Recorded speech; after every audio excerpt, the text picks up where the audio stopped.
Heather Maples era uma jovem de 22 anos, cuja presença irradiava otimismo e empatia, qualidades que a levaram a sonhar com uma carreira em aconselhamento psicológico. Nascida em meio à fúria do furacão Andrew, ela foi carinhosamente apelidada de Bebê Furacão, sem que ninguém pudesse prever que uma tempestade muito mais sombria e silenciosa encerraria seus planos de forma brutal. Quando sua vida finalmente parecia entrar nos eixos, em uma nova cidade, o santuário de seu lar foi violado, transformando um futuro brilhante em uma cena de crime estarrecedora que desafiaria a polícia de Murfreesboro.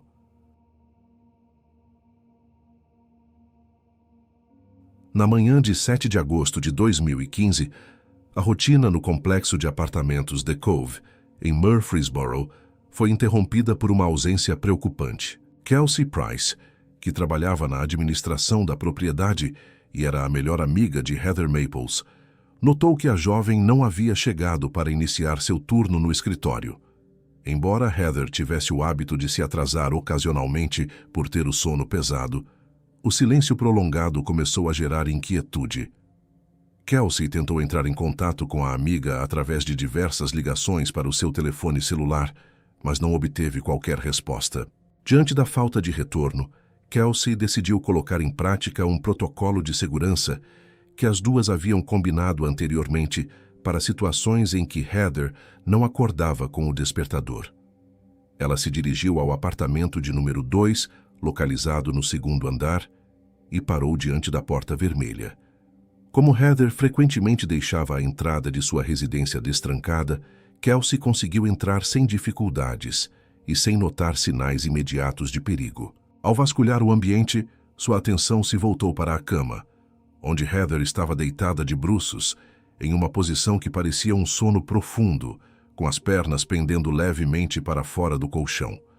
Kelsey inicialmente acreditou que a amiga apenas havia chegado tarde de alguma comemoração noturna e tentou chamá-la pelo nome várias vezes. Sem obter reação, ela se aproximou e tocou levemente o pé de Heather, que estava descoberto. Mas o que sentiu foi um choque de realidade aterrador. A pele estava tão fria quanto gelo, uma temperatura que indicava a ausência total de vida. Naquele instante de pavor, a percepção de Kelsey sobre o ambiente mudou drasticamente, e ela começou a notar detalhes que haviam passado despercebidos, como a desordem incomum de travesseiros jogados pelo chão e a presença perturbadora de pequenos respingos de sangue na parede próxima à cama. Tomada pelo pânico e pela dificuldade de respirar diante da cena, ela recuou do apartamento e buscou desesperadamente pelo seu próprio celular para discar o número de emergência 911. Durante a chamada, ela informou à operadora que acreditava estar diante de um caso de homicídio.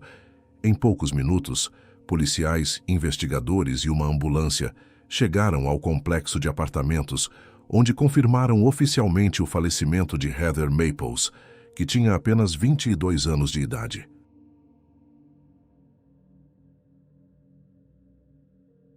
Heather Nicole Maples teve uma trajetória marcada por uma personalidade vibrante e um espírito generoso desde o seu nascimento em 23 de agosto de 1992, no estado da Flórida.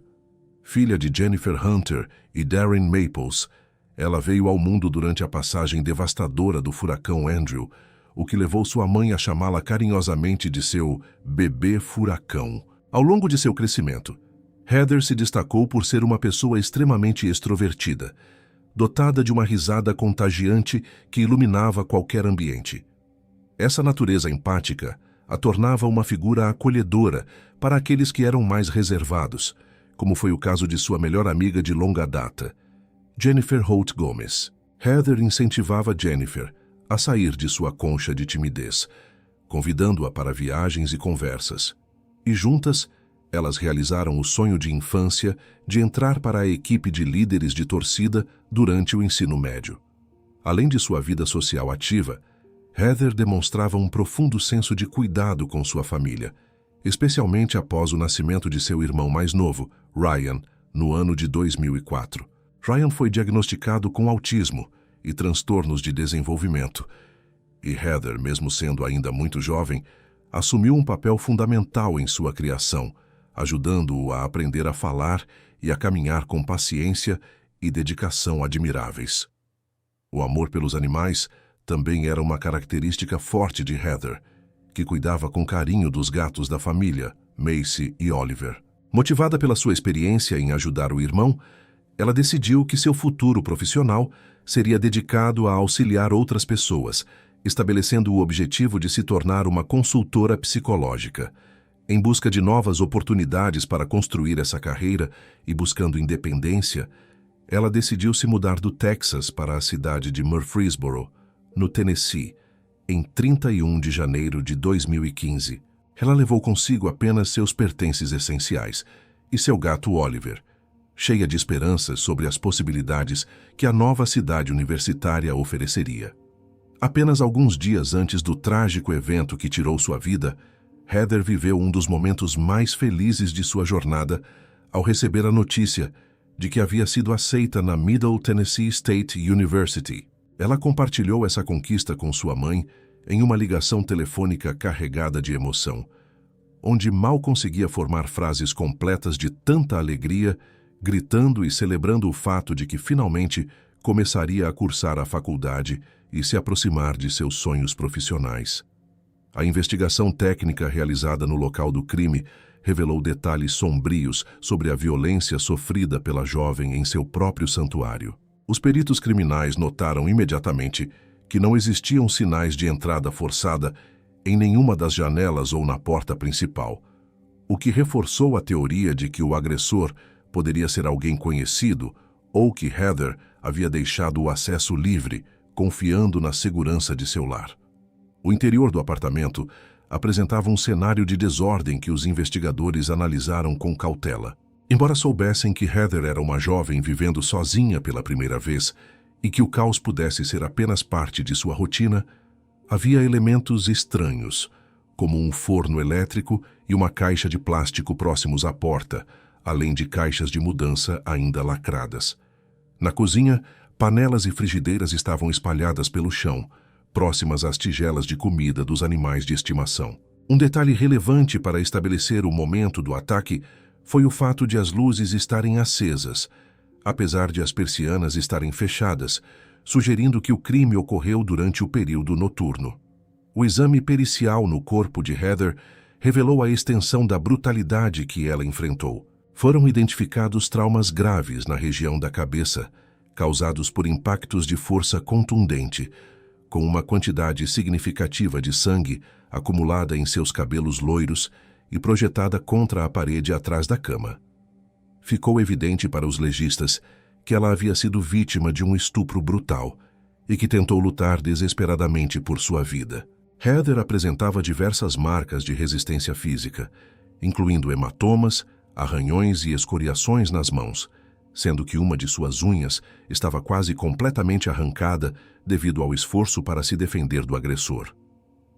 Uma das imagens mais impactantes para a equipe de investigação foi ver a mão esquerda de Heather ainda agarrada com força ao lençol da cama, um testemunho silencioso de sua agonia e da luta travada nos últimos instantes.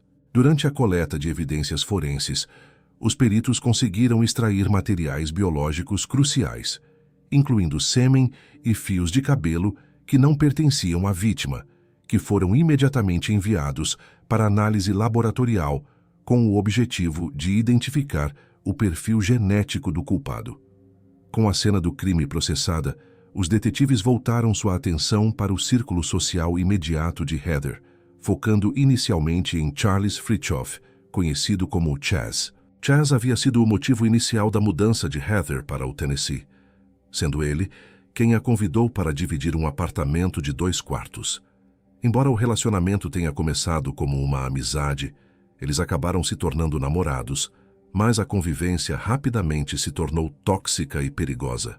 Kelsey Price e a mãe de Heather confirmaram aos investigadores que Chaz demonstrava um comportamento extremamente possessivo e controlador, exigindo saber com quem Heather falava e monitorando suas mensagens de texto constantemente. A situação escalou para agressões verbais e abusos físicos, o que levou Heather a buscar auxílio legal para obter uma ordem de restrição e proteção contra ele em abril de 2015. Na petição judicial, Heather relatou que Chaz assegurava contra sua vontade e a insultava de forma agressiva. Após o término, Chaz saiu do apartamento e deixou que ela ficasse com o imóvel, mas a sua presença na cidade na noite do crime o tornou o principal suspeito inicial. Chaz foi localizado e levado para interrogatório, onde admitiu que a relação entre os dois era conturbada, mas negou qualquer envolvimento no assassinato. Ele alegou que sua preocupação constante era, na verdade, uma tentativa de proteger Heather, pois acreditava que ela estava se envolvendo com pessoas erradas e consumindo substâncias ilícitas. Apesar de suas declarações, o álibi de Chaz para a madrugada do crime foi verificado e considerado sólido pelos detetives. Além disso, os testes de DNA e a comparação de impressões digitais realizados com as amostras coletadas na cena do crime descartaram sua participação direta no ataque. Kelsey Price também foi submetida a interrogatórios exaustivos e detalhados sobre sua rotina diária e sua amizade com a vítima. Os investigadores exploraram profundamente o estilo de vida de Heather e suas interações sociais recentes, buscando qualquer pista que pudesse levar ao paradeiro do agressor. Kelsey colaborou plenamente, fornecendo nomes de conhecidos e detalhando os hábitos de Heather, ajudando a polícia a construir um perfil das pessoas que frequentavam o ambiente da jovem nos dias que antecederam a sua morte.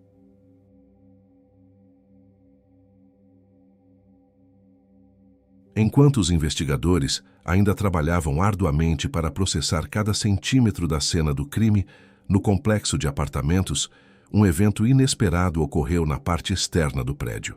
Um homem chamado Michael apareceu repentinamente, tentando atravessar a fita de isolamento policial que restringia o acesso ao local onde o corpo de Heather havia sido encontrado. Ele parecia estar em um estado de choque e profunda angústia ao perceber a movimentação das autoridades.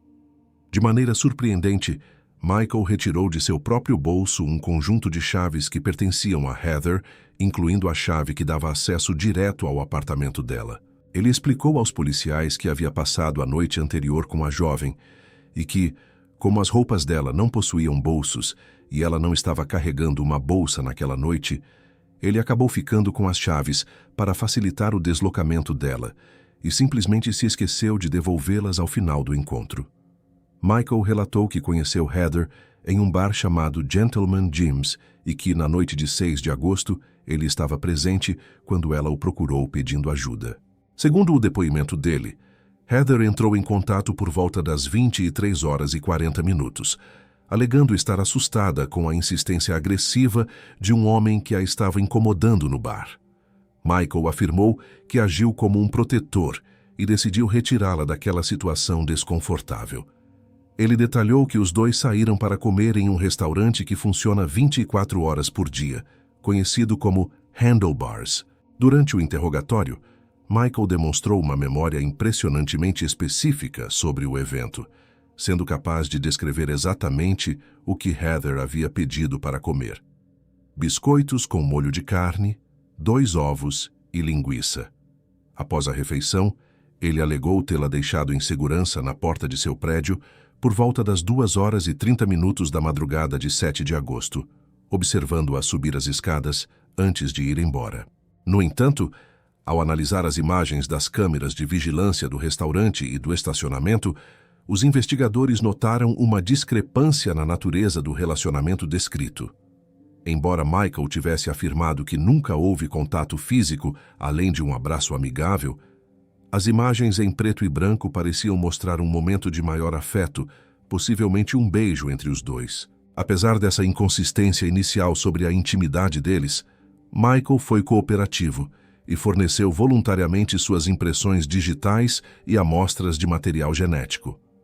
Após a análise técnica, os peritos confirmaram que as evidências biológicas dele não correspondiam aos vestígios encontrados no corpo de Heather ou na cena do crime, o que levou à sua liberação como suspeito direto.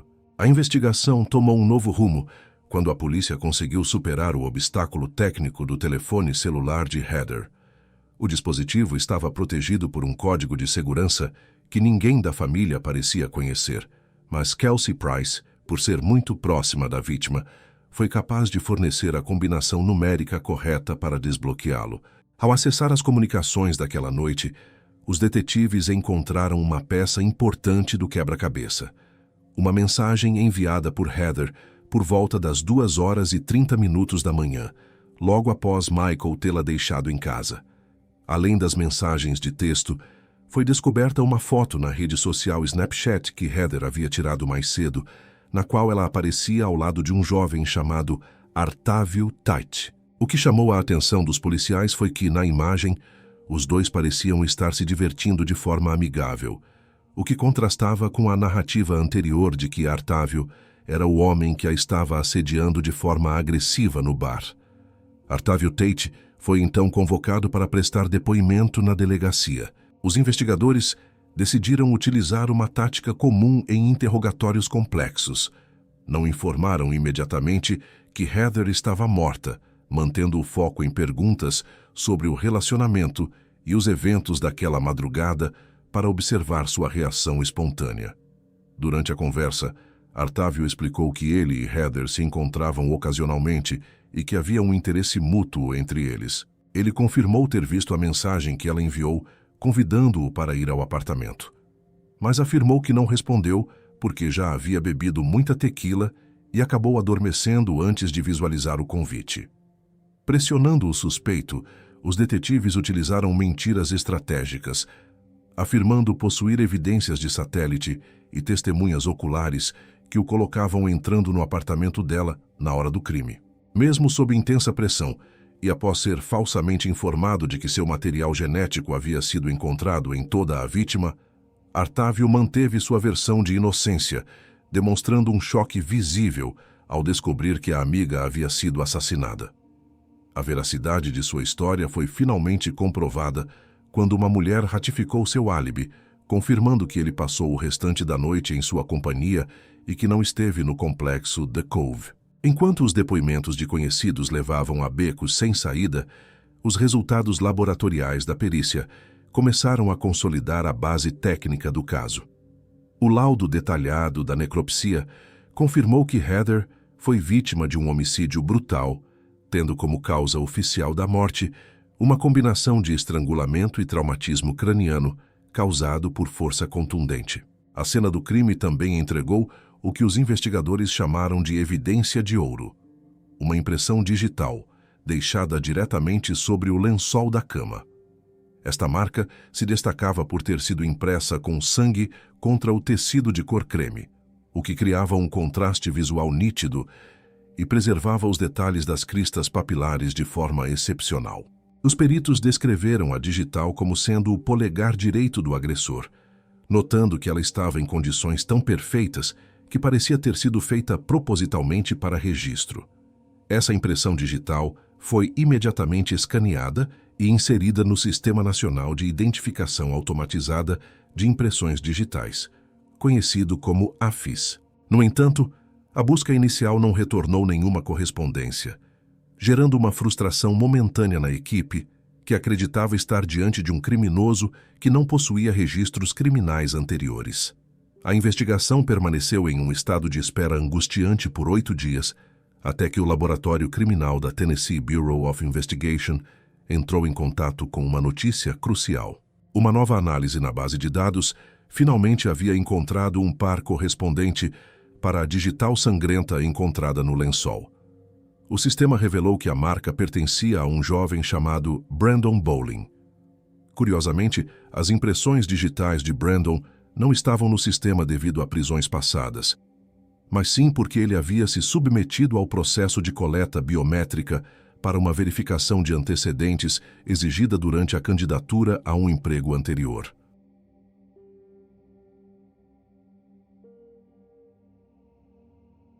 Os registros indicavam que Brandon Bowling trabalhava como motorista de entregas para uma unidade local da rede de fast food Jimmy John's e que ele estava empregado nesse cargo no período em que o crime ocorreu. Ao receberem a identificação oficial do proprietário da digital, os detetives revisaram minuciosamente todas as notas e listas de amigos e conhecidos que haviam sido compiladas desde a descoberta do corpo. Eles perceberam que o nome de Brandon já havia surgido nas entrevistas iniciais com Kelsey Price.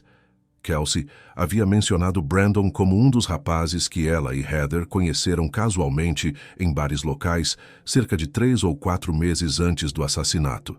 Na lista original fornecida pela amiga, o nome dele estava circulado mais de uma vez em diferentes relatórios investigativos, mas até aquele momento ele não havia sido considerado uma figura central, porque não existiam mensagens de texto, fotos em redes sociais ou registros de chamadas que indicassem qualquer interação entre ele e Heather na noite fatal de 7 de agosto. O fato de ele ser um conhecido de bar tornava sua presença no círculo social de Heather plausível, mas a descoberta de sua impressão digital feita em sangue diretamente no lençol onde ela foi morta transformou Brandon Bowling de uma menção vaga no processo no alvo principal de toda a operação policial.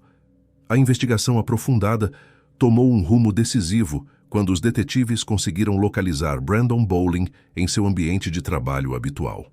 Ele exercia a função de motorista de entregas para a rede de lanches Jimmy John's, e os policiais aguardaram estrategicamente no estacionamento do estabelecimento até visualizarem o jovem. Ao ser abordado pelos oficiais, Brandon foi convidado a acompanhar a equipe até o departamento de polícia para conversar sobre o caso do homicídio de Heather Maples, aceitando o pedido de forma voluntária. Durante o interrogatório na estação, Brandon admitiu que conhecia Heather e que eles haviam se encontrado inicialmente no bar Gentleman Jim's. Ele descreveu o relacionamento de forma fria, admitindo que já haviam mantido intimidade sexual no apartamento da vítima anteriormente. Brandon afirmou que costumava entrar no local porque Heather deixava a porta destrancada, mas sustentou que não a visitava há pelo menos 2 meses, alegando que seu último encontro na residência ocorrera em julho. Diante dessa contradição com as evidências físicas colhidas, os investigadores decidiram confrontar Brandon de maneira mais agressiva. Eles enfatizaram que possuíam provas técnicas irrefutáveis e alertaram o jovem de que a gravidade da situação poderia levá-lo à pena de morte. Nesse momento crucial, a postura de Brandon Bowling sofreu uma transformação visível. Sua confiança inicial deu lugar a um comportamento retraído, onde ele se sentava de forma curvada e mexia constantemente em seu chapéu. Em vez de manter a negativa absoluta, ele passou a balbuciar respostas evasivas, repetindo por diversas vezes que não sabia se estava no local naquela noite. Essa tática de alegar falta de memória sugeria uma tentativa desesperada de se distanciar da responsabilidade direta e consciente pelos atos brutais e fatais que cometeu contra a jovem Heather Maples. O cenário tornou-se ainda mais sombrio quando a polícia realizou a análise forense do telefone celular confiscado de Brandon Bowling. Os mediadores encarregados de examinar o conteúdo digital encontraram o que descreveram como uma caixa de Pandora de horrores, contendo evidências tão perturbadoras que eram difíceis de serem colocadas em palavras. No interior do aparelho foram descobertos arquivos de vídeo que o próprio assassino havia gravado utilizando a câmera de seu celular. Um desses vídeos registrava Brandon violentando Heather na noite em que o crime ocorreu, capturando de forma implacável os últimos minutos de vida da jovem enquanto ela lutava desesperadamente para sobreviver. O promotor distrital assistente J. Paul Newman relatou posteriormente que aquele material visual era o mais chocante que ele já havia testemunhado em toda a sua longa trajetória jurídica. A perícia digital revelou que Brandon guardava essas gravações como souvenirs de suas atrocidades. Além da noite fatal, o celular continha outros vídeos que comprovavam abusos sexuais sistemáticos cometidos contra Heather em junho e julho de 2015. Ficou evidente, através das imagens, que Brandon se aproveitava de momentos em que a vítima estava sob a influência de alguma substância para realizar os ataques. Para complementar as provas digitais, os laudos de DNA confirmaram que o material genético de Brandon estava presente em todas as 16 áreas swabbed durante o exame do corpo de Heather, não deixando qualquer dúvida técnica sobre sua autoria. Com o peso das evidências físicas e digitais, Brandon Bowling foi preso formalmente e acusado em agosto de 2015. As acusações formais apresentadas contra ele incluíam homicídio em primeiro grau e estupro qualificado. Durante a audiência de custódia para a determinação de fiança, houve um embate significativo entre a defesa e a promotoria. Enquanto os advogados de Brandon pleiteavam que a fiança fosse estabelecida no valor de $50 mil, o magistrado, reconhecendo o perigo que o réu representava, decidiu fixar o montante em $1 milhão. Nesse período de pré-julgamento, a mãe de Brandon, Patricia Ann Bowling, compareceu ao tribunal para oferecer um testemunho sobre o histórico e o caráter de seu filho. Ela explicou que Brandon era um filho adotivo, tendo sido recebido pela família quando tinha apenas 10 semanas de vida. Patricia tentou traçar o perfil de um jovem que teve uma vida normal e produtiva, destacando que ele jogou futebol americano, participou da banda da escola e manteve empregos constantes desde o ensino médio. Ela listou uma série de empregadores anteriores, como as empresas Best Buy, Amazon, Kroger e Transamerica, buscando humanizar a imagem de Brandon perante a corte na tentativa de convencer o tribunal de que o filho era um cidadão comum antes do crime. Apesar desses esforços maternos, o sistema judiciário manteve a custódia rigorosa do acusado devido à natureza hedionda do crime revelado pelas provas. O percurso processual até a resolução do caso foi marcado por diversos adiamentos que testaram a paciência da família enlutada. Um dos principais fatores para essas postergações foi a necessidade de processar novos materiais de vídeo encontrados no celular do réu, o que permitiu à promotoria adicionar queixas separadas por estupro ocorridos meses antes do assassinato. Durante um período que se estendeu por quase 3 anos, Brandon Bowling manteve oficialmente sua alegação de inocência perante a justiça. Essa estratégia de defesa obrigou a família de Heather a se preparar psicologicamente para um julgamento que prometia ser longo, exaustivo e repleto de detalhes dolorosos. Houve uma preocupação constante por parte das autoridades em relação à exibição do material sensível contido nas provas. Durante as audiências preliminares, foram tomadas medidas rigorosas para restringir o acesso ao tribunal, garantindo que apenas um grupo muito pequeno de indivíduos essenciais pudesse visualizar os vídeos e fotografias das agressões. A promotoria trabalhava diligentemente para conectar Brandon àquela noite, provando que ele estava presente nos mesmos estabelecimentos que Heather, apesar de não haver registros de chamadas ou mensagens recentes entre os dois que indicassem um encontro planejado. A resolução definitiva do caso ocorreu em fevereiro de 2018, quando Brandon Bowling finalmente decidiu aceitar um acordo judicial e confessar seus crimes. Ao declarar-se culpado pelas acusações de homicídio e estupro, Brandon evitou que o caso prosseguisse para um julgamento com júri popular.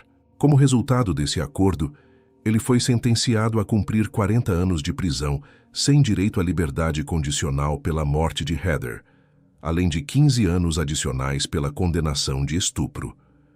O juiz determinou que ambas as sentenças seriam cumpridas de forma simultânea pelo réu. No momento de sua confissão, Brandon finalmente admitiu os detalhes de sua movimentação naquela madrugada fatal. Ele confessou que seguiu Heather até a residência dela após ambos terem frequentado os mesmos bares na cidade. Ele explicou que aproveitou o fato de Heather ter se sentido pressionada e incomodada por outros homens naquela noite para se aproximar.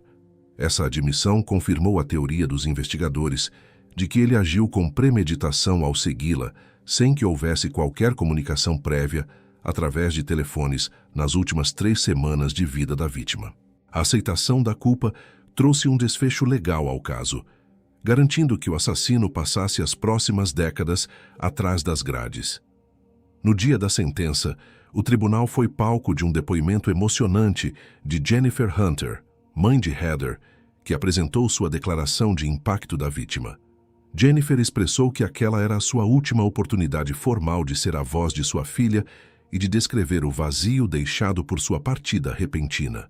Ela relembrou com doçura como os sorrisos e as risadas de Heather eram capazes de contagiar todos ao redor, e como sua fala constante e animada era o que trazia vida para a casa.